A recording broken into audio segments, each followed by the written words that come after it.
ಕೇಳುಗರೆ, ಕಾರ್ಯಕ್ರಮಕ್ಕೆ ಸ್ವಾಗತ.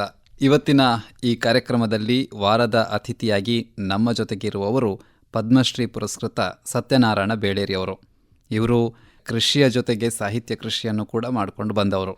ಇವರು ಇವತ್ತು ನಮ್ಮ ಜೊತೆಗಿದ್ದಾರೆ. ಸರ್, ಕಾರ್ಯಕ್ರಮಕ್ಕೆ ಸ್ವಾಗತ. ನಮಸ್ಕಾರ ಸರ್. ಸರ್, ಈಗ ತಮ್ಮ ಹೆಸರು ಸತ್ಯನಾರಾಯಣ ಬೇಳೇರಿ. ಈ ಬೇಳೇರಿ ಅನ್ನುವಂಥದ್ದು ಎಲ್ಲಿ ಆಯಿತು? ಇದು ಕಾಸರಗೋಡು ಜಿಲ್ಲೆಯ ನೆಟ್ಟಣಿಗೆ ಗ್ರಾಮದ ಒಂದು ಬೆಳ್ಳೂರು ಗ್ರಾಮ ಪಂಚಾಯತಿನ ಒಂದು ಸಣ್ಣ ಪ್ರದೇಶ. ಅಂದರೆ ಇದು ಕೇರಳ ರಾಜ್ಯಕ್ಕೆ ಸೇರುವಂಥ ಒಂದು ಸ್ಥಳ. ತಮ್ಮ ಬಾಲ್ಯ ಜೀವನ ಅಲ್ಲೇ ಕಳೆದ್ರ ಅಥವಾ ಬೇರೆ ಕಡೆಯಿಂದ ತಾವು ಬಂದವರ? ಹೇಗೆ?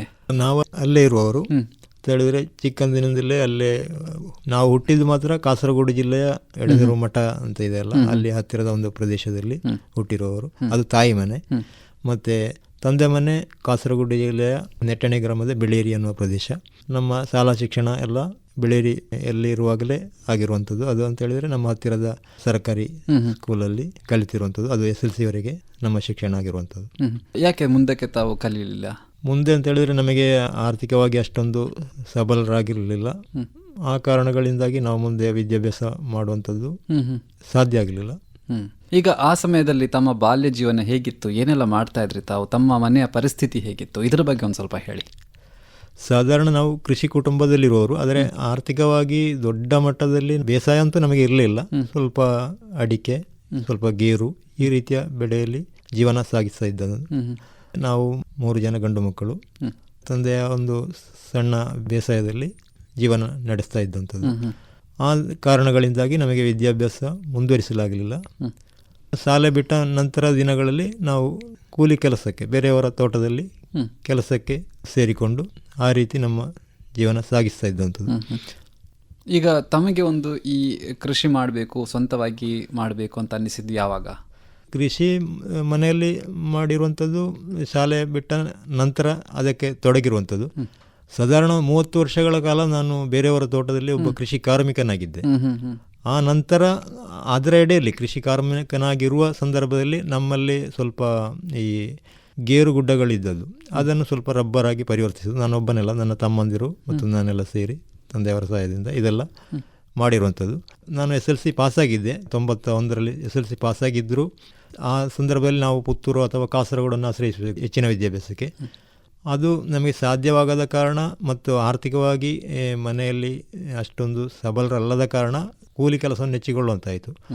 ಆ ಸಂದರ್ಭದಲ್ಲೆಲ್ಲ ನನಗೆ ಓದುವುದು ಮತ್ತು ಆಕಾಶವಾಣಿ ಅಂತ ಮಾಧ್ಯಮಗಳನ್ನು ಕೇಳುವುದು ಒಂದು ಹವ್ಯಾಸ ಆಗಿತ್ತು. ಆ ಸಮಯದಲ್ಲಿ ಶಾಲೆ ಬಿಟ್ಟ ತಕ್ಷಣ ನಾನು 91ರಲ್ಲಿ ಆಕಾಶವಾಣಿಯನ್ನು ಕೇಳಲಿಕ್ಕೆ ಶುರು ಮಾಡಿದೆ. ಆ ಒಂದು ಹೊಸ ರೇಡಿಯೋ ಕೊಂಡುಕೊಂಡು ಆಕಾಶವಾಣಿಯ ಈ ಕೃಷಿರಂಗ ಕಾರ್ಯಕ್ರಮಗಳನ್ನು ಮತ್ತು ಬೇರೆ ಬೇರೆ ಸಾಹಿತ್ಯದ ಈ ಕಾರ್ಯಕ್ರಮಗಳನ್ನೆಲ್ಲ ಕೇಳ್ತಾ ಇದ್ದೆ ಆ ಸಂದರ್ಭದಲ್ಲಿ. ಅದು ಈ ಕನ್ನಡ ಭಾರತಿ ಅಂತ ಕಾರ್ಯಕ್ರಮಗಳು ಮತ್ತು ಯುವವಾಣಿಯಲ್ಲಿ ಬರುವಂಥ ಕೆಲವು ಸಾಹಿತ್ಯಕ್ಕೆ ಸಂಬಂಧಿಸಿದ ಕವನ ವಾಚನಗಳು ಅಥವಾ ಭಾಷಣಗಳು, ಇದನ್ನೆಲ್ಲ ಕೇಳ್ತಾ ಇದ್ದೆ.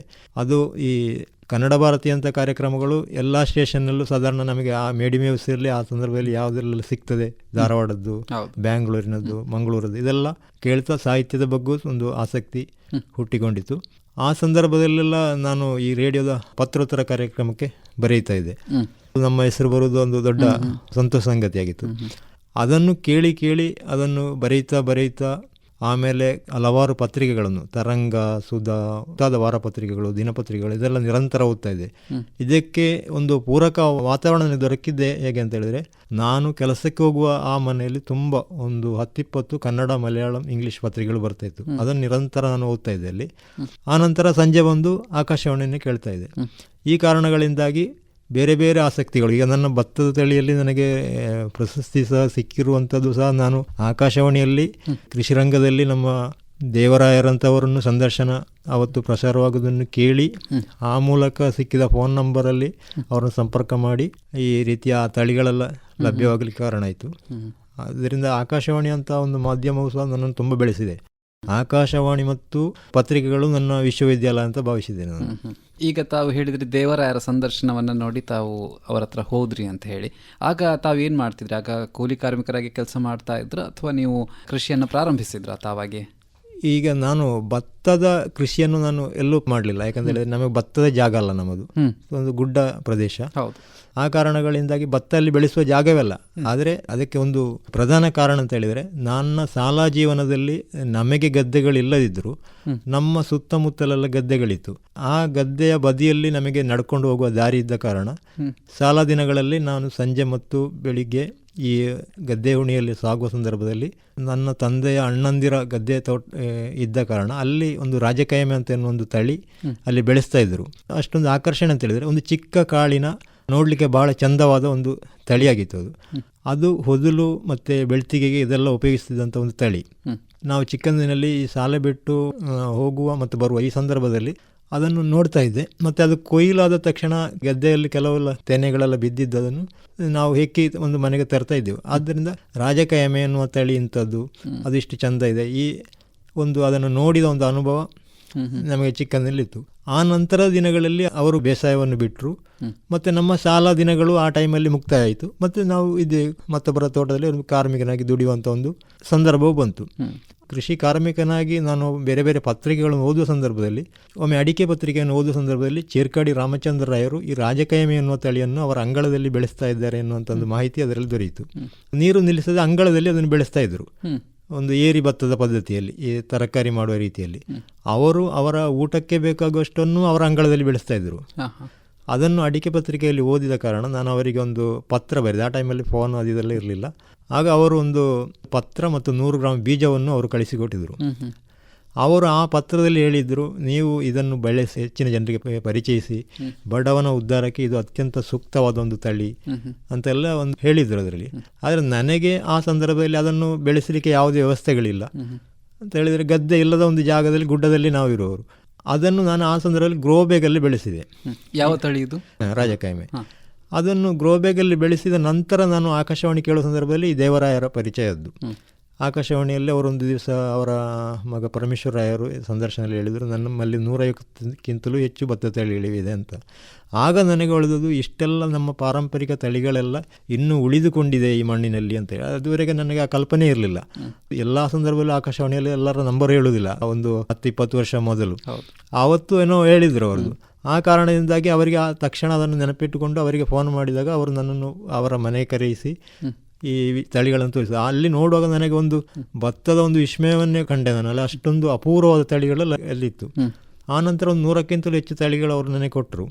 ನಾನು ಅದನ್ನು ಮತ್ತೆ ಗ್ರೋಬ್ಯಾಗ್ಗಳಲ್ಲಿ ಸುಮಾರು 200ಕ್ಕಿಂತಲೂ ಹೆಚ್ಚು ಸಾಂಪ್ರದಾಯಿಕ ತಳಿಗಳನ್ನು ಗ್ರೋಬ್ಯಾಗಲ್ಲೇ ಬೆಳೆದು ಸಂರಕ್ಷಣೆ ಮಾಡಲಿಕ್ಕೆ ಶುರು ಮಾಡಿದೆ.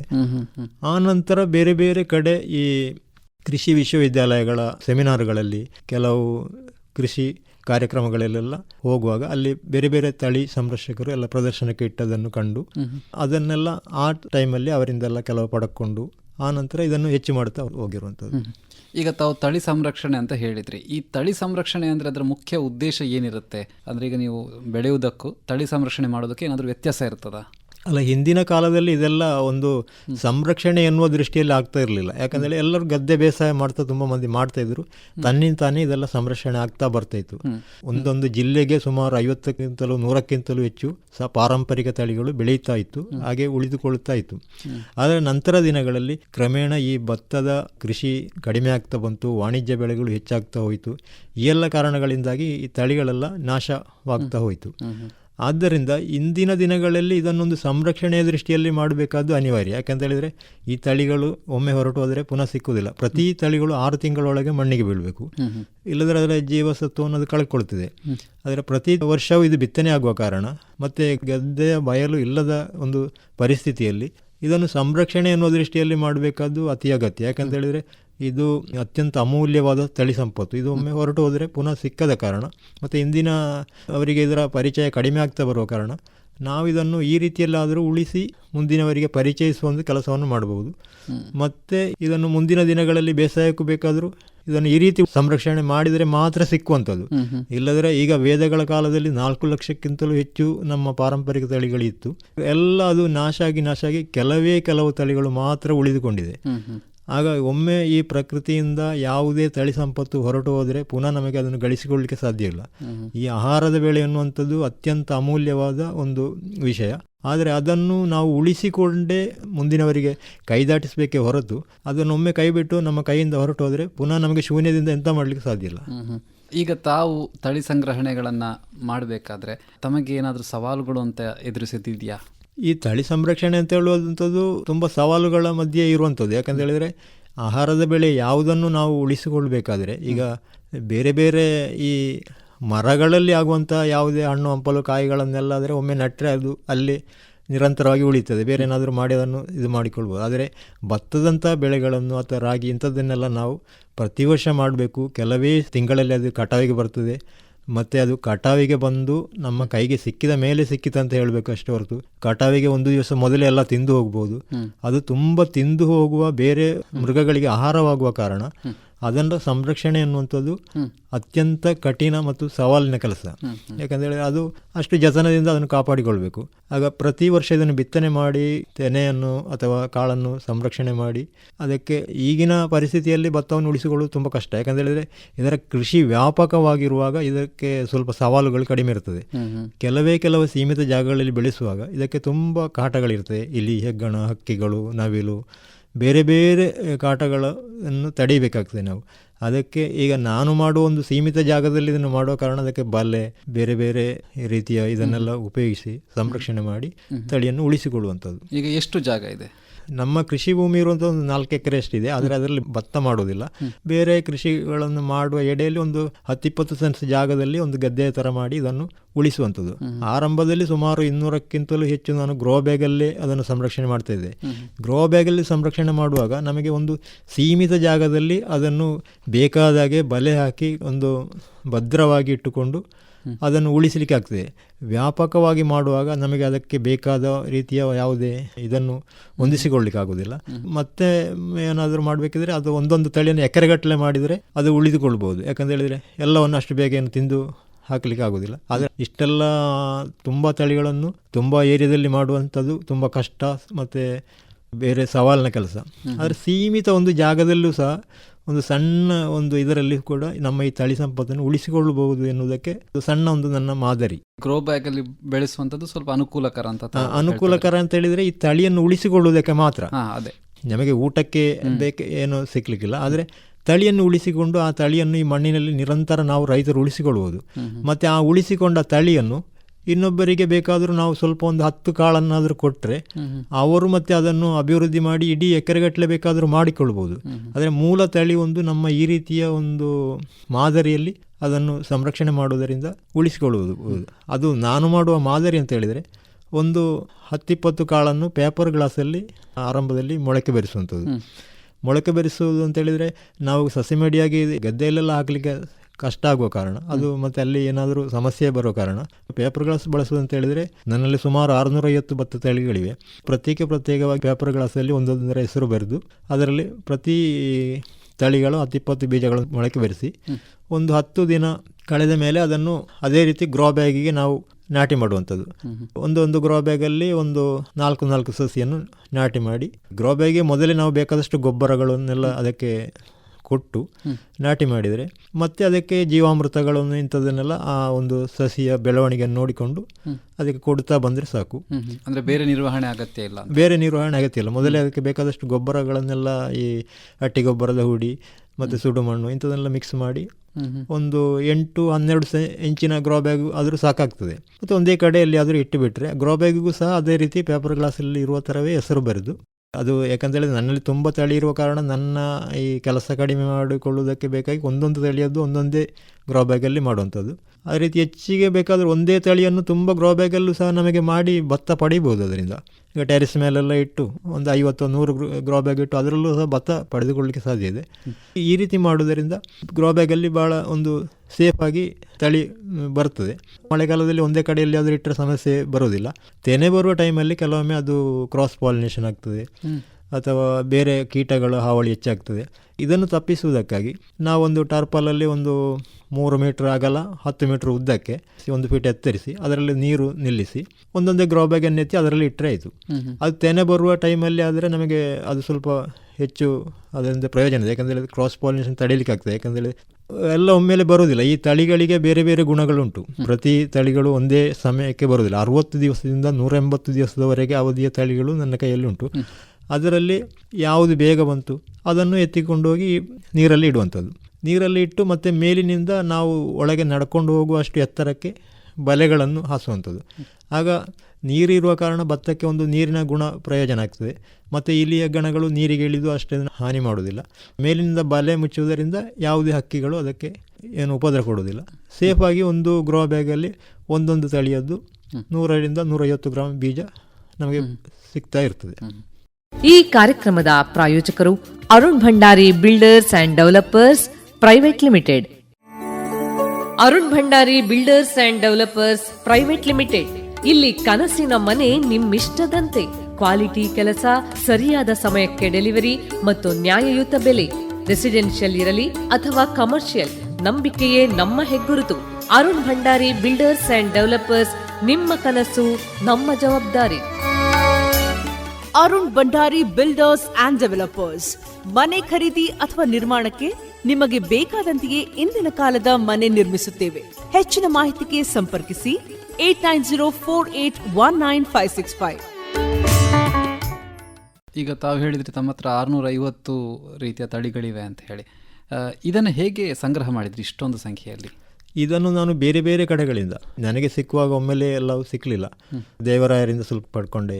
ಅದೇ ರೀತಿ ಕೇರಳದ ವಯನಾಡು, ಪಟ್ಟಾಂಬಿ, ಮಲಪ್ಪುರಂ, ಮತ್ತು ಮೈಸೂರು, ಮಂಡ್ಯ, ಶಿವಮೊಗ್ಗ ಈ ಭಾಗಗಳಿಗೆಲ್ಲ ತೆರಳಿದ್ದೇನೆ. ಬೇರೆ ಬೇರೆ ಸಂದರ್ಭದಲ್ಲಿ ಕಾರ್ಯಕ್ರಮಗಳಿಗೆ ಹೋಗಿ ಅಥವಾ ತಳಿ ಇದೆ ಅಂತ ಹೇಳಿ ತಿಳಿದು ಅಲ್ಲಿಗೆ ಹೋಗಿ ಎಲ್ಲ ಪಡ್ಕೊಂಡಿದ್ದೇನೆ. ಈ ಪಡ್ಕೊಳ್ಳೋ ಸಂದರ್ಭದಲ್ಲಿ ಹೆಚ್ಚಿನದ್ದು ನಾನು ಬೀಜ ವಿನಿಮಯಗಳ ಮೂಲಕ, ಯಾಕಂತೇಳಿದರೆ ನಮ್ಮ ಇಲ್ಲಿಯ ಕೇರಳದ ತಳಿಗಳನ್ನು ಕರ್ನಾಟಕಕ್ಕೆ ಅವರಿಗೆ ಕೊಟ್ಟು, ಅವರ ತಳಿಗಳನ್ನು ನಾನು ಇಲ್ಲಿ ಬೆಳೆಸಿ ಪುನಃ ಕೇರಳಕ್ಕೆ ಕೊಟ್ಟು, ಈ ವಿನಿಮಯಗಳ ಮೂಲಕ ನಾನು 50 ಅವರಿಗೆ ಕೊಟ್ಟರೆ 50 ಈಚೆ ಕೊಡ್ತಾರೆ, ಅವರು 100 ಕೊಟ್ಟರೆ ಈಚೆ ಕೊಡ್ತಾರೆ. ಆ ರೀತಿಯಲ್ಲಿ ಇದನ್ನು ನಾನು ಸಂಗ್ರಹಣೆ ಮಾಡಿರುವಂಥದ್ದು. ಈಗ ಬೇರೆ ಬೇರೆ ತಳಿಗಳಿರಬೇಕಾದ್ರೆ ಅವುಗಳಿಗೆ ಬೇಕಾದ ವಾತಾವರಣ ಅಥವಾ ನಿರ್ವಹಣೆಯಲ್ಲಿ ಏನಾದರೂ ವ್ಯತ್ಯಾಸಗಳಿರ್ತಾವ? ಸಾಧಾರಣ ನಮ್ಮ ಕಾಸರಗೋಡು ಈ ದಕ್ಷಿಣ ಕನ್ನಡದ ಭಾಗದಲ್ಲಿ ಸಾಧಾರಣ ಎಲ್ಲ ತಳಿಗಳು, ದೇಶದ ಅಥವಾ ಹೊರದೇಶದ ತಳಿಗಳು ಸಹ ನನ್ನಲ್ಲಿದೆ. ಈಗ ಫಿಲಿಪೈನ್ಸ್ನದ್ದಿದೆ.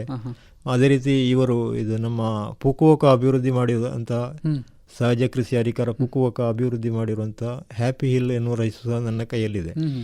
ಆದರೆ ಎಲ್ಲ ತಳಿಗಳು ನಮ್ಮ ಈ ದಕ್ಷಿಣ ಕನ್ನಡ ಮತ್ತು ಕಾಸರಗೋಡು ಜಿಲ್ಲೆಯಲ್ಲಿ ಎಲ್ಲ ತೆನೆ ಬರ್ತದೆ. ಅದೇ ರೀತಿ ವಯನಾಡು ಭಾಗದಲ್ಲಿ ಈ ಎಲ್ಲ ತಳಿಗಳು ಅಲ್ಲಿ ಬರುವುದಿಲ್ಲ. ಕೆಲವೊಮ್ಮೆ ವಿಪರೀತ ಮಳೆಗೆ ಎಲ್ಲ ತೆನೆ ಬರದಿರುವಂಥದ್ದು ಇದೆ. ನಾವಿರುವ ಈ ವಾತಾವರಣದಲ್ಲೆಲ್ಲ ಸಾಧಾರಣ ಎಲ್ಲ ತಳಿಗಳು ತೆನೆ ಬರ್ತದೆ. ಕೆಲವೊಮ್ಮೆ ಇಳುವರಿಯಲ್ಲಿ ಸ್ವಲ್ಪ ಆಚೆ ಈಚೆ ಬರ್ತದೆ. ಈಗ ಯಾವೆಲ್ಲ ಮುಖ್ಯವಾಗಿ ಹೇಳೋದಾದ್ರೆ ತಳಿಗಳು ತಮ್ಮಲ್ಲಿವೆ? ಈಗ ಔಷಧೀಯ ಗುಣಗಳ ತುಂಬ ತಳಿಗಳಿವೆ. ಈಗ ಬುದ್ಧನ ಕಾಲದ ಕಲಾನಾಮಕ ಎನ್ನುವಂಥ ತಳಿ ಇದೆ. ಶುಶ್ರತನ ಕಾಲದ ಕಳಮೆ ಎನ್ನುವಂಥ ತಳಿ ಇದೆ. ಅದೇ ರೀತಿ ಕೇರಳದ ನವರ, ರಕ್ತಶಾಲಿ, ಕರ್ನಾಟಕದ ಕರಿಗೆ ಜವಲಿ, ಮತ್ತು ಅತಿಕಾರ ಎನ್ನುವಂಥ ತಳಿ. ಈಗ ಬೇರೆ ಬೇರೆ ತುಂಬ ತಳಿಗಳು ನನ್ನಲ್ಲಿದೆ. ಈಗ ಈ ರೀತಿ ತಾವು ಸಂಗ್ರಹ ಮಾಡಲಿಕ್ಕೆ ಹೋದಾಗ ಆಗ ಜನರದ್ದಾಗಿರ್ಬೋದು ಅಥವಾ ತಮ್ಮ ಕುಟುಂಬದ್ದಾಗಿರ್ಬೋದು ಅವರ ಒಂದು ಸಪೋರ್ಟ್ ಆಗಿರ್ಬೋದು, ಪ್ರತಿಕ್ರಿಯೆ ಆಗಿರ್ಬೋದು, ಹೇಗಿತ್ತು? ಮಾಡುವಂಥ ಕೆಲಸ ತೃಪ್ತಿಯಿಂದ ನಾನು ಮಾಡಿರುವಂಥದ್ದು. ಆದರೆ ಅದಕ್ಕೆ ಪ್ರತಿಕ್ರಿಯೆ ಅಂತ ಹೇಳಿದರೆ ಮನೆಯಲ್ಲಿ ನನಗೆ ಯಾವುದೇ ರೀತಿ ಅದಕ್ಕೆ ಅವರು ಏನು ವಿರೋಧ ವ್ಯಕ್ತಪಡಿಸಲಿಲ್ಲ. ನಾನು ನನ್ನಷ್ಟಕ್ಕೆ ಇದನ್ನು ಮಾಡ್ತಾ ಬಂದದ್ದು. ಯಾಕಂತ ಹೇಳಿದರೆ ಈ ರೀತಿಯ ಒಂದು ಮಾಡಿದಂಥ ಒಂದು ಕೆಲಸ ಇದು ಏನೋ ಒಂದು ಪ್ರಯೋಜನಕ್ಕಿರೋ ಕೆಲಸ. ಸಾಮಾನ್ಯರಲ್ಲಿ ನಾವು ಭಾವಿಸುವಾಗ ಅಥವಾ ಮತ್ತೊಬ್ಬರು ಹೇಳುವಂಥದ್ದು ಅದೇನು ಪ್ರಯೋಜನ ಇಲ್ಲ, ಒಂದು ಆಡುವ ರೀತಿಯಲ್ಲಿ ಇರ್ತದೆ ಇದು. ಆದರೆ ಇದೊಂದು ಅಮೂಲ್ಯವಾದ ಸಂಗತಿ, ತಳಿ ಉಳಿಸಬೇಕಾಗಿರುವಂಥದ್ದು ಎನ್ನುವಂಥದ್ದು ಆರಂಭದಲ್ಲಿ ನನಗೂ ಸಹ ಇಂಥ ಕಲ್ಪನೆ ಇರಲಿಲ್ಲ. ನಾನು ಹಲವಾರು ಕೃಷಿ ವಿಶ್ವವಿದ್ಯಾಲಯಗಳನ್ನೆಲ್ಲ ಭೇಟಿಯಾಗುವ ಸಂದರ್ಭದಲ್ಲಿ ನಿಮ್ಮಲ್ಲಿ ಇಷ್ಟು ತಳಿಯೆಲ್ಲ ಇದೆ ಅಂತ ಹೇಳಿ ನಾನು ಹೇಳಿದ ಕಾರಣ ಅವರಿಗೆ ಆಶ್ಚರ್ಯ ಆಯಿತು. ಇದಕ್ಕೆಲ್ಲ ಪ್ರಶಸ್ತಿಗಳಿವೆ. ಆ ಸಂದರ್ಭ ನನಗೂ ಸಹ ಇದು ಗೊತ್ತಿರಲಿಲ್ಲ. ಆದರೆ ಅವರ ಒಂದು ಸಲಹೆ ಮೇರೆಗೆ ಈ ರೀತಿಯ ಒಂದು ನನ್ನ ಪ್ರಯತ್ನಕ್ಕೆ ಬೆಲೆ ಬರುವಂತಾಯಿತು. ಆದರೆ ನಾನು ಮಾಡುವ ಆರಂಭದ ದಿನಗಳಲ್ಲಿ ನನ್ನಷ್ಟಕ್ಕೆ ನಾನು ಮಾಡ್ತಾ ಇದ್ದೆ. ಆಗ ಮನೆಯಲ್ಲಿ ಯಾರಾದರೂ ಅದಕ್ಕೆ ವಿರೋಧ ಏನು ಹೇಳಲಿಲ್ಲ. ನಾವು ನಮ್ಮಷ್ಟಕ್ಕೆ ನಾವು ಮಾಡ್ತಾ ಇದ್ದದ್ದು. ಆ ರೀತಿಯ ಒಂದು ನಾವು ಮಾಡೋ ಕೆಲಸಕ್ಕೆ ನಮ್ಮ ಒಟ್ಟಿಗೆ ಸೇರದಿದ್ದರೂ ಮತ್ತೊಬ್ಬರು ವಿರೋಧಿಸದೇ ಇರುವಂಥದ್ದು ಸಹ ಒಂದು ದೊಡ್ಡ ಸಪೋರ್ಟ್ ಅಂತ ನನ್ನ ಭಾವನೆ. ಈಗ ತಮಗೆ 2024ರಲ್ಲಿ ಪದ್ಮಶ್ರೀ ಬಂತು. ಅದು ಘೋಷಣೆ ಆದಾಗ ತಮಗೆ ಹೇಗನ್ನಿಸ್ತು? ಮತ್ತು ಆ ಒಂದು ಪ್ರಶಸ್ತಿಯನ್ನು ಸ್ವೀಕರಿಸಿದ ಸಂದರ್ಭದ ಬಗ್ಗೆ ಮೆಲುಕು ಹಾಕೋದಾದರೆ? ಹಾಜಬ್ಬ ಇವರಿಗೆಲ್ಲ ಬಂದಾಗ ನಮಗೆ ಬಹಳ ಖುಷಿಯ ಸಂಗತಿಯಾಗಿತ್ತು. ಇದು ನಮ್ಮಂಥವರಿಗೆ ಬರ್ಬೋದು ಅಂತ ಕಲ್ಪನೆ ಇರಲಿಲ್ಲ. ಈಗ ಈ ಆನ್ಲೈನಲ್ಲಿ ಇದರ ನಾಮನಿರ್ದೇಶನ ಇರುವ ಕಾರಣ ಮಂಗಳೂರು KVK ನನಗೆ ತುಂಬ ಸಂಪರ್ಕ ಅಧಿಕಾರಿಗಳೆಲ್ಲ ತುಂಬ ಆತ್ಮೀಯರಾದ ಕಾರಣ ಅವರು ಇದನ್ನು ನಾಮನಿರ್ದೇಶನ ಮಾಡಿದರು. ಅದಕ್ಕಿಂತ ಮೊದಲು 2021ರಲ್ಲಿ ನನಗೆ ಭಾರತ ಸರ್ಕಾರ ಸಸ್ಯತಳಿ ಸಂರಕ್ಷಕ ರಾಷ್ಟ್ರ ಪ್ರಶಸ್ತಿಯನ್ನು ನೀಡಿದೆ. ಅದು 21ರಲ್ಲಿ ಕೇರಳ ಅಗ್ರಿಕಲ್ಚರ್ ಯೂನಿವರ್ಸಿಟಿ ಅವರು ನಾಮನಿರ್ದೇಶನ ಮಾಡಿ ಡೆಲ್ಲಿಯಲ್ಲಿ ಆ ಪ್ರಶಸ್ತಿ ಸಿಕ್ಕಿತ್ತು. ಆ ನಂತರ 2022ರಲ್ಲಿ ಒಂದು ಅಂತಾರಾಷ್ಟ್ರೀಯದ ಕಾರ್ಯಕ್ರಮವೂ ಸಹ ಡೆಲ್ಲಿಯಲ್ಲಿ ಇತ್ತು. ಅದು 1 ವಾರದ ಕಾರ್ಯಕ್ರಮ. ಅದಕ್ಕೂ ನಮ್ಮನ್ನು ಕರೆಸಿ 148 ದೇಶಗಳಿತ್ತು ಅದರಲ್ಲಿ ನಮ್ಮನ್ನು ಕೇರಳದಿಂದ ಒಂದು 5 ಮಂದಿಯನ್ನು ನಮ್ಮನ್ನು ಆಯ್ಕೆ ಮಾಡಿದರು. ಕರ್ನಾಟಕದಿಂದ ಇದ್ದರು. ದೇಶದ ಬೇರೆ ಬೇರೆ ರಾಜ್ಯಗಳ ಹಲವಾರು ಪ್ರತಿನಿಧಿಗಳಲ್ಲಿ ಬಂದಿದ್ದರು. ಆ ನಂತರ ಈ 24ರಲ್ಲಿ ಇವರು ಪದ್ಮ ಪ್ರಶಸ್ತಿಗೆ ನನ್ನನ್ನು ನಾಮನಿರ್ದೇಶನ ಮಾಡಿದರು. ಆದರೆ ಅದು ನಾಮನಿರ್ದೇಶನ ಮಾಡಿದ ಅದೇ ವರ್ಷದಲ್ಲೇ ನಮ್ಮನ್ನು ಅಲ್ಲಿ ಆಯ್ಕೆ ಮಾಡಿದರು. ಅದು ನಮಗೆ ಪ್ರಶಸ್ತಿ ಬಂದದ್ದು ಇದೆ ಅಂತ ನಮಗೆ ಗೊತ್ತಿರಲಿಲ್ಲ. ಬೆಳಿಗ್ಗೆ ಅಲ್ಲಿಂದ ಫೋನ್ ಬರುವಾಗಲೇ ನಮಗೆ ಈ ಪ್ರಶಸ್ತಿಗೆ ಆಯ್ಕೆಯಾಗಿದೆ ಅಂತ ಗೊತ್ತಾಯಿತು. ಅದು ತುಂಬ ಸಂತೋಷ ಸಂಗತಿ. ಯಾಕಂದರೆ ನಾವು ಆ ಸಂದರ್ಭದಲ್ಲಿ ನಮಗೆ ಮತ್ತು ಹಿಂದಿ ಇಂಗ್ಲೀಷೆಲ್ಲ ಅಷ್ಟೇ ಚೆನ್ನಾಗಿ ಬರೋದಿಲ್ಲ. ಆದರೆ ಅವರು ಹಿಂದಿಯಲ್ಲಿ ಮಾತಾಡುವ ಪ್ರಶಸ್ತಿ ಇದೆ ಅಂತ ಒಂದು ಗೊತ್ತಾಯಿತು. ಮತ್ತು KVK ಅವರ ಮುಖಾಂತರ ಅದನ್ನು ಸಂಪರ್ಕ ಮಾಡುವ ಪ್ರಶಸ್ತಿ ಘೋಷಣೆ ಆದ ಗೊತ್ತಾಯಿತು. ಆ ನಂತರ ಮತ್ತೆ ತುಂಬ ಮೀಡಿಯಾಗಳು ಎಲ್ಲ ಆ ದಿವಸ ಇಡೀ ದಿವಸ ಮನೆಯಲ್ಲಿ ತುಂಬ ಜನ ಸೇರಿ ಗದ್ದಲದ ನಡುವೆ ಇತ್ತು. ಪ್ರಶಸ್ತಿ ಸ್ವೀಕರಿಸಿದ ಸಂದರ್ಭ ಮಾಡ್ಕೊಳ್ಳೋದಾದ್ರೆ ಜನವರಿ 25ಕ್ಕೆ ಡಿಕ್ಲೇರ್ ಆಗುವಂಥದ್ದು. ನಮಗೆ ಮೇ 9ಕ್ಕೆ ಈ ಪ್ರಶಸ್ತಿಯನ್ನು ಕೊಟ್ಟಿರುವಂಥದ್ದು. 1, 2, 3, 4 ತಿಂಗಳು ಕಳೆದು ಅದು ಅತ್ಯಂತ ಒಂದು ನಾವು ಜೀವನದಲ್ಲಿ ಸಾಮಾನ್ಯ ಒಬ್ಬ ರೈತರಿಗೆ ಅದೆಲ್ಲ ಸಿಕ್ಕುವಂಥ ದೊಡ್ಡ ಒಂದು ಆಶ್ಚರ್ಯ ಮತ್ತು ನಮಗೆ ಒಂದು ಅತ್ಯಂತ ಖುಷಿ ಕೊಡುವ ಸಂಗತಿ. ನಾವು ಡೆಲ್ಲಿಗೆ ಹೋದಾಗ ಪ್ರಧಾನಮಂತ್ರಿಗಳು ನಮ್ಮ ಹತ್ರ ನೇರ ಮಾತಾಡಿರುವಂಥದ್ದು. ಅದು ಸಹ ನಾವು ಭತ್ತದ ಒಂದು ಸಣ್ಣ ಇದರಲ್ಲಿದ್ದರು, ನೀವು ಭತ್ತದ ಇದರಲ್ಲಿ ಸಾಧನೆ ಮಾಡಿದಿರಲ್ಲ ಅಂತ ನಮ್ಮ ಹತ್ರ ನೇರ ಅವರು ಮಾತಾಡುವಾಗ ಅತ್ಯಂತ ಖುಷಿಯ ಸಂಗತಿಯಾಗಿದೆ. ಯಾಕಂತ ಹೇಳಿದರೆ ಪ್ರಶಸ್ತಿ ವಿಜೇತರೆಲ್ಲ ಒಂದು ಸಾಲಾಗಿ ನಿಂತಿರುವಾಗ ಪ್ರತಿಯೊಬ್ಬರ ಹತ್ರವೂ ಪ್ರಧಾನಮಂತ್ರಿಗಳು ಬಂದು ಶೇಕ್ ಹ್ಯಾಂಡ್ ಕೊಟ್ಟು ಮಾತಾಡ್ತಾರೆ. ಅದು ನನ್ನ ಹತ್ರ ಬಂದಾಗ ನೀವು ಭತ್ತದವರಲ್ವ ಅಂತ ಕೇಳಿದರು. ಅಷ್ಟು ಜನರ ಎಡೆಯಲ್ಲಿ ನಮ್ಮನ್ನು ಗುರುತಿಸಿದ್ದಾರೆ ಅನ್ನುವಂಥದ್ದು ದೊಡ್ಡ ಒಂದು ಸಂಗತಿಯಾಗಿತ್ತು. ಈಗ ಆ ಪ್ರಶಸ್ತಿ ಬಂದ ನಂತರಕ್ಕೂ ಬರೋ ಮುಂಚೆಗೂ ಏನಾದರೂ ವ್ಯತ್ಯಾಸ ಕಾಣಿಸ್ತದ? ವಿಶೇಷವಾಗಿ ಜನರು ತಮ್ಮನ್ನು ಹೇಗೆ ತಮ್ಮ ಜೊತೆ ವ್ಯವಹರಿಸೋದ್ರಲ್ಲಿ? ಪ್ರಶಸ್ತಿ ಬರುವುದಕ್ಕಿಂತ ಮೊದಲು ಅಷ್ಟಾಗಿ ಜನರು ನಮ್ಮನ್ನು ಗುರುತಿಸ್ತಾ ಇರಲಿಲ್ಲ. ಈಗ ನಾವು ಬಸ್ಸಲ್ಲಿ ಹೋಗುವಾಗ ಅಥವಾ ಬೇರೆ ಬೇರೆ ಕಡೆ ಹೋಗುವಾಗ ಬೇರೆ ಬೇರೆ ಸಂದರ್ಭದಲ್ಲಿ ನಮ್ಮನ್ನು ಒಂದಷ್ಟು ಜನ ಕರೆದು ಮಾತಾಡಿಸುವವರೆಲ್ಲ ಇದ್ದಾರೆ. ಪ್ರತ್ಯೇಕ ಒಂದು ಫೋಟೋ ತೆಗೆಯುವವರೆಲ್ಲ ತುಂಬ ಮಂದಿ ಇರ್ತಾರೆ. ನಮಗೆ ಅವರ ಪರಿಚಯ ಇರುವುದಿಲ್ಲ, ಆದರೆ ನಮ್ಮನ್ನು ಗುರುತಿಸಿರ್ತಾರೆ. ಈಗ ತಮ್ಮ ಸಾಹಿತ್ಯ ಕೃಷಿಯ ಬಗ್ಗೆ ಮಾತಾಡೋದಾದರೆ, ತಾವು ಆವಾಗಲೇ ಹೇಳಿದ್ರಿ ತಮಗೆ ಸಣ್ಣ ವಯಸ್ಸಲ್ಲೇ ಈ ಆಕಾಶವಾಣಿ ಅಥವಾ ಪತ್ರಿಕೆಗಳ ಮೂಲಕ ಸಾಹಿತ್ಯದ ಬಗ್ಗೆ ಒಲವು ಇತ್ತು ಅಂತ ಹೇಳಿ. ಆದರೆ ನಿಮಗೂ ಕೂಡ ನಾನು ಬರೀಬಹುದು ಅಂತ ಅನ್ನಿಸಿದ್ದು ಯಾವಾಗ? ನಾನು ಆರಂಭದಲ್ಲಿ ಆಕಾಶವಾಣಿಗೆ ಪತ್ರೋತ್ತರಕ್ಕೆ ಬರೀತಾ ಇದ್ದೆ. ಮತ್ತೆ ಕೆಲವು ಪತ್ರಿಕೆಗಳ ಓದುಗರ ಪತ್ರಕ್ಕೂ ಸಹ ಬರೀತಾ ಇದೆ. ಆರಂಭದಲ್ಲಿ ನಮ್ಮದು ಪ್ರಕಟ ಆಗ್ತಾ ಇರಲಿಲ್ಲ, ಆಕಾಶವಾಣಿಯಲ್ಲೂ ಸಹ ಬರ್ತಿರ್ಲಿಲ್ಲ ಅದು. ಯಾಕಂತ ಹೇಳಿದ್ರೆ ನಾವು ಬರೆಯುವುದು ಅಷ್ಟು ಮಟ್ಟದಲ್ಲಿ ಇರಲಿಲ್ಲ. ನಂತರ ಬರೀತಾ ಬರೀತಾ ಬರೀತಾ ಬರೀತಾ ನಮ್ಮದು ಸಹ ಯುವವಾಣಿಯಲ್ಲಿ ಒಂದು ಕವನ ವಚನ ಸಹ ಬರುವಂತಾಯಿತು. ಹಾಗೆ ತುಂಬ ಒಂದು ಕೆಲವು ಭಾಷಣಗಳಿಗೆ ಇದಕ್ಕೆಲ್ಲ ಬರೆದು ನಾವು ಓದುತ್ತಾ ಬರೀತಾ ಬರೀತಾ ನಾವು ಸ್ವಲ್ಪ ಹಿಡಿತ ಸಾಕಿದ್ದು. ಆದರೆ ಕವಿತೆಗಳ ಬಗ್ಗೆ ಒಂದಷ್ಟು ಬರೀಬೇಕಿದ್ರೆ ಕವಿತೆ ಹೇಗೆ ಬರೆಯುವುದು ಮತ್ತು ಅದು ನಾವು ಬರೆದದ್ದು ಸರಿಯೋ ತಪ್ಪೋ ಈ ಎಲ್ಲ ಒಂದು ಗೊಂದಲಗಳಿರ್ತದೆ. ನಾವು ಬರೆದದ್ದು ಹೇಗೆ ಅಂತ ಹೇಳಿ ನಮಗೆ ಗೊತ್ತಾಗೋದಿಲ್ಲಲ್ಲ. ನಾವು ಅದರ ಬಗ್ಗೆ ಯಾರ ಹತ್ರ ಕೇಳುವ ಹಾಗೆ ಇಲ್ಲ. ಈಗಾದರೆ ಮೀಡಿಯಾಗಳೆಲ್ಲ ತುಂಬ ಇದೆ. ನಾವು ಆ ಸಂದರ್ಭದಲ್ಲಿ ಯಾರ ಹತ್ರ ಅಷ್ಟೊಂದು ಸಂಪರ್ಕದಲ್ಲಿ ಇದ್ದ ವ್ಯಕ್ತಿಯೆಲ್ಲ ಅಕಾಡೆಮಿಕ್ ಆಗಿ ನಾನು ಇದನ್ನು ಯಾವುದಾದ್ರು ಕಲೀಲಿಲ್ಲ. ಆದರೆ ನಾನು ಈ ಆಕಾಶವಾಣಿಯಲ್ಲಿ ಒಮ್ಮೆ ಈ ಗೋಪಾಲಕೃಷ್ಣ ಅಡಿಗರ ಒಂದು ಸಂದರ್ಶನ ಧ್ವನಿ ಮುದ್ರಣ ಭಂಡಾರದಿಂದ ಮಂಗಳೂರು ಆಕಾಶವಾಣಿಯಿಂದ ಒಂದು ಕೇಳ್ತಾ ಇದೆ. ಅದರಲ್ಲಿ ಒಮ್ಮೆ ಅಡಿಗರು ಹೇಳಿದರು, ಕವಿತೆಯನ್ನು ಒಬ್ಬ ಕೃಷಿಕನಿಗೂ ಸಹ ಬರೀಬಹುದು. ಕವಿತೆಯ ಬಗ್ಗೆ ಬರೆದದ್ದು ಹಾಗೆ ಹೀಗೆ ಅಂತ ಹೇಳುವ ಅಧಿಕಾರ ಯಾರಿಗೂ ಇಲ್ಲ. ಯಾರಿಗೂ ಕವಿತೆಯನ್ನು ಬರೀಬಹುದು, ಯಾರು ಬೇಕಾದರೂ ಬರೀಬಹುದು ಅಂತ ಸಂದರ್ಶನದಲ್ಲಿ ನಮಗೆ ಗೊತ್ತಾಯಿತು. ಅದಕ್ಕಿಂತ ಮೊದಲೇ ನಾವು ಸ್ವಲ್ಪ ಬರೀತಾ ಇದ್ದೆ ಹೀಗೆ. ಅದರಿಂದ ಒಂದು ಸ್ವಲ್ಪ ಹಿಡಿತ ಸಿಕ್ಕಿತು. ಅದಕ್ಕಿಂತ ಮೊದಲು ಶಾಲಾ ದಿನಗಳಲ್ಲಿ ನಮಗೆ ಒಬ್ಬರು ಅಧ್ಯಾಪಕರಿದ್ದರು, ಅಬ್ದುಲ್ ಕುದ್ದು ಅಂತ. ಅವರು ಅದ್ಭುತ ಸಾಹಿತಿ. ಮಂಜೇಶ್ವರ ಗೋವಿಂದ ಪೈಗಳ ಹತ್ರ ಸಹ ಅವರು ಛಂದಸ್ಸಿನ ವಿಷಯದಲ್ಲಿ ನಿಮ್ಮದು ಸ್ವಲ್ಪ ತಪ್ಪಿದೆ ಅಂತ ಹೇಳಿದವರು. ಅಂಥವರಿಂದ ಒಂದು 3 ವರ್ಷ ಪಾಠ ಕೇಳಿಸಿಕೊಂಡಿದ್ದೆವು. ಆದರೆ ಅವರು ಪಾಠ ಕೇಳಿಸಿಕೊಂಡ್ರು, ನಾವು ಆ ಸಂದರ್ಭದಲ್ಲೆಲ್ಲ ಬರೀತಾ ಇರಲಿಲ್ಲ. ಆದರೆ ಒಂದು ಶಬ್ದಗಳು ಮತ್ತು ಭಾಷಾಜ್ಞಾನ ಇದೆಲ್ಲ ಅಂಥವರಿಂದ ಸ್ವಲ್ಪ ನಮಗೆ ಹಿಡಿತಾ ಇತ್ತು. ಅದರಲ್ಲಿ ಕವಿತೆಯ ಬಗ್ಗೆ ಆ ಸಂದರ್ಭದಲ್ಲಿ ಶಾಲೆಯಲ್ಲಿ ಯಾವುದೇ ನಮಗೆ ಪಾಠ ಮಾಡೋದಿಲ್ಲ. ಈ ಸಂದರ್ಶನಗಳು ಮತ್ತು ಇದನ್ನೆಲ್ಲ ಕೇಳಿದ ಸಂದರ್ಭದಲ್ಲಿ ನಮಗೂ ಬರೀಬಹುದು ಅಂತ ಒಂದು ಆಲೋಚನೆ ಬಂದು ಆಮೇಲೆ ಇದಕ್ಕೆ ಬರೆಯಲಿಕ್ಕೆ ಶುರು ಮಾಡಿರುವಂಥ ಅದು ಪತ್ರಿಕೆಗಳಲ್ಲಿ ಆಕಾಶವಾಣಿಯಲ್ಲೆಲ್ಲ ಆ ಕವಿತೆಗಳೆಲ್ಲ ಬರಲಿಕ್ಕೆ ಶುರುವಾಯಿತು. ಈಗ ಮೊದಲ ಕವಿತೆ ಪ್ರಕಟ ಆಗಿದ್ದು ಯಾವುದು ಅಂತ ನೆನಪಿದೆಯಾ? ಯಾವ ವರ್ಷ ಏನು ಅಂತ ಹೇಳಿ? ಮೊದಲು ಅಂತ ಹೇಳಿದರೆ ನಾನು ಈ ತರಂಗ ಪತ್ರಿಕೆಯಲ್ಲೆಲ್ಲ ಬಂದಿದೆ, ಮತ್ತು ತುಷಾರದಲ್ಲಿ. ಆನಂತರ ಆಕಾಶವಾಣಿಯಲ್ಲಿ ಅದೆಲ್ಲ ಒಟ್ಟೊಟ್ಟಿಗೆ ಬಂದಿರುವಂಥದ್ದು. ಸತ್ಯನಾರಾಯಣ ಬೇಳೇರಿ ಅವರೇ, ಈಗ ತಮ್ಮ ಮುಂದಿನ ಯೋಜನೆಗಳು ಏನೆಲ್ಲ ಇವೆ? ಈಗ ನಾವು ಒಂದು ಈ ಭತ್ತದ ವಿಷಯದಲ್ಲಿ ಅಂತ ಹೇಳಿದರೆ ತುಂಬ ಮಂದಿ ಈಗ ನಮ್ಮನ್ನು ಸಂಪರ್ಕ ಮಾಡ್ತಾ ಇದ್ದಾರೆ. ನಾವು ಈ ಪ್ರಶಸ್ತಿ ಬಂದ ಮೇಲೆ ನಮಗೆ ಜವಾಬ್ದಾರಿಗಳು ಹೆಚ್ಚಾಗ್ತದೆ. ತುಂಬ ಮಂದಿಗೆ ನಮ್ಮನ್ನು ತಿಳಿದಿರ್ತದೆ. ಅನೇಕ ಆಸಕ್ತರು ಮತ್ತು ಕೃಷಿ ವಿಶ್ವವಿದ್ಯಾಲಯದ ವಿದ್ಯಾರ್ಥಿಗಳು ತುಂಬ ಮಂದಿ ನನ್ನ ಸಂಪರ್ಕ ಇರ್ತಾರೆ, ಮನೆಗೆ ಬರ್ತಾ ಇರ್ತಾರೆ. ಇದರ ಬಗ್ಗೆ ನಾನು ಹಲವು ಮಂದಿಯಲ್ಲಿ ಹೇಳುವಾಗ, ಈಗ ನಮ್ಮ ಒಬ್ಬರು ಫ್ರೆಂಡ್ ಇದ್ದಾರೆ ಮಧುಸೂದನ್ ನಾಯರ್ ಅಂತ, ಮತ್ತೊಬ್ಬರು ಕಾಸರಗೋಡಿನಲ್ಲಿ ನರಸಿಂಗರಾಯರ್ ಅಂತ, ಅವರ ಹತ್ರ ಎಲ್ಲ ಮಾತಾಡುವಾಗ ಇದಕ್ಕೊಂದು ಟ್ರಸ್ಟ್ ಮಾಡಬೇಕಂತ ಹೇಳಿದರು. ಒಂದು ಟ್ರಸ್ಟ್ ಮಾಡಿ, ಒಂದು ಅದಕ್ಕೆ ಕಟ್ಟಡ ಮಾಡಿ, ಸ್ವಲ್ಪ ಜಾಗ ಖರೀದಿ ಮಾಡಿ, ಈ ತಳಿಗಳನ್ನೆಲ್ಲ ಅಲ್ಲಿ ಒಂದು ಬೆಳೆಸಿ ಪ್ರದರ್ಶಿಸುವಂಥ ಒಂದು ವ್ಯವಸ್ಥೆ ಮಾಡಿ, ಆದಷ್ಟು ಮುಂದಿನ ತಲೆಮಾರಿಗೆ ಅದನ್ನು ಹಸ್ತಾಂತರಿಸುವ ಅಥವಾ ಬೀಜ ಪಡೆಯುವವರಿಗೆ ಕೊಡುವಂಥದ್ದು. ಈಗ ನನ್ನಲ್ಲಿರುವ ಎಲ್ಲ ತಳಿಗಳು ದೇಶದಾದ್ಯಂತ ನಾನು ಹಂಚಿದ್ದೇನೆ. ಯಾವುದೇ ತಳಿಯನ್ನು ನಾನು ಸಹ ಹಣ ಪಡೆದು ಕೊಟ್ಟಿರುವಂಥದ್ದಲ್ಲ. ಉಚಿತವಾಗಿ ದೇಶದಾದ್ಯಂತ ಇರುವ ಕೃಷಿ ವಿಶ್ವವಿದ್ಯಾಲಯಗಳಿಗೆ, ಆಸಕ್ತರಿಗೆ, ವಿದ್ಯಾರ್ಥಿಗಳಿಗೆ ಒಂದೊಂದು ತಳಿಯ ಒಂದು 10-20 ಸ್ಯಾಂಪಲ್ ಬೀಜಗಳನ್ನು, ಈ ವರ್ಷ ಸುಮಾರು 1500ಕ್ಕಿಂತಲೂ ಸ್ಯಾಂಪಲ್ ಬೀಜಗಳನ್ನು ಉಚಿತವಾಗಿ ಹಂಚಿದ್ದೇನೆ. ಈಗ ತಮ್ಮ ಕುಟುಂಬದ ಬಗ್ಗೆ ಮಾತಾಡೋದಾದರೆ, ಮನೆಯಲ್ಲಿ ಯಾರ್ಯಾರಿದ್ದಾರೆ ಮತ್ತು ಏನು ಮಾಡ್ತಾ ಇದ್ದಾರೆ? ಮನೆಯಲ್ಲಿ ನಾನು, ತಾಯಿ, ನನ್ನ ಹೆಂಡತಿ ಮಕ್ಕಳು, ತಮ್ಮ ಮತ್ತು ಅವನ ಹೆಂಡತಿ ಮಕ್ಕಳು. ಈಗ ನಾವೊಂದು ಕೂಡು ಕುಟುಂಬ ವ್ಯವಸ್ಥೆಯಲ್ಲಿ ಇರುವಂಥದ್ದು. ಸ್ವಲ್ಪ ರಬ್ಬರು, ಸ್ವಲ್ಪ ಅಡಿಕೆ ಇರುವಂಥದ್ದು. ರಬ್ಬರ್ ಟ್ಯಾಪಿಂಗು ಇದೆಲ್ಲ ನಾನೇ ಸ್ವತಃ ಬೆಳಿಗ್ಗೆ ಮಾಡುವಂಥದ್ದು. ಎಲ್ಲ ನಮ್ಮ ಕೃಷಿಯನ್ನು ನಾವೇ ಮಾಡಿಕೊಂಡು, ಯಾವುದೇ ಜನವನ್ನು ಸೇರಿಸದೆ ಅಲ್ಲಿಂದಲ್ಲಿಗೆ ನಮ್ಮ ಜೀವನ ಹೋಗುವಂಥ, ಅಂದರೆ ಕೃಷಿಯನ್ನೇ ಮೂಲ ಉದ್ಯಮವಾಗಿ ಬೆಳೆಸ್ತಾ ಇರುವಂಥದ್ದು. ಧನ್ಯವಾದಗಳು ಬೇಳೇರಿ ಅವರು. ಇಷ್ಟೊತ್ತು ನಮ್ಮ ಆಕಾಶವಾಣಿಯ ವಾರದ ಅತಿಥಿ ಕಾರ್ಯಕ್ರಮದಲ್ಲಿ ಭಾಗವಹಿಸಿದ್ರಿ. ತಮ್ಮ ಒಂದು ಪದ್ಮಶ್ರೀ ಪ್ರಶಸ್ತಿ ಪಡೆಯುವ ತನಕದ ಮತ್ತು ನಂತರದ ಅನುಭವಗಳನ್ನು ನಮಗೆ ತಿಳಿಸಿಕೊಟ್ರಿ. ಕಾರ್ಯಕ್ರಮದಲ್ಲಿ ಭಾಗವಹಿಸಿದ್ದಕ್ಕೆ ಧನ್ಯವಾದಗಳು. ನಾನು ಆರಂಭದಲ್ಲಿ ಆಕಾಶವಾಣಿಯಿಂದಲೇ ಬೆಳೆದು ಬಂದಂಥ ಒಬ್ಬ ವ್ಯಕ್ತಿ. ಸಾಧಾರಣ ಒಂದು ರೇಡಿಯೋ ಕೇಳುವಲ್ಲಿಂದ ಹಿಡಿದು ಅದರಲ್ಲಿ ಮತ್ತೆ ಕಾರ್ಯಕ್ರಮ ಕೊಡುವಲ್ಲಿವರೆಗೆ ಆರಂಭದಲ್ಲೆಲ್ಲ ನಮಗೆ ಆಕಾಶವಾಣಿಗೆ ಹೋಗ್ಬೋದು ಅಂತ ನಾವು ಭಾವಿಸಿದವರಲ್ಲ. ಆದರೆ ನನ್ನಂಥವರನ್ನು ಪುನಃ ಇಲ್ಲಿ ಸಂದರ್ಶನ ಮಾಡುವಷ್ಟು ಮಟ್ಟಕ್ಕೆ ತುಂಬ ಸಲ ನಾನು ಆಕಾಶವಾಣಿಗೆ ಬಂದಿದ್ದೇನೆ, ತುಂಬ ಸಲ ನಾನು ಸಂದರ್ಶನ ಮಾಡಿದ್ದಾರೆ. ಈ ಮಟ್ಟಕ್ಕೆ ಬೆಳೆಸಿದ ಆಕಾಶವಾಣಿಗೆ ತುಂಬ ಧನ್ಯವಾದಗಳು. ಧನ್ಯವಾದಗಳು ಸರ್.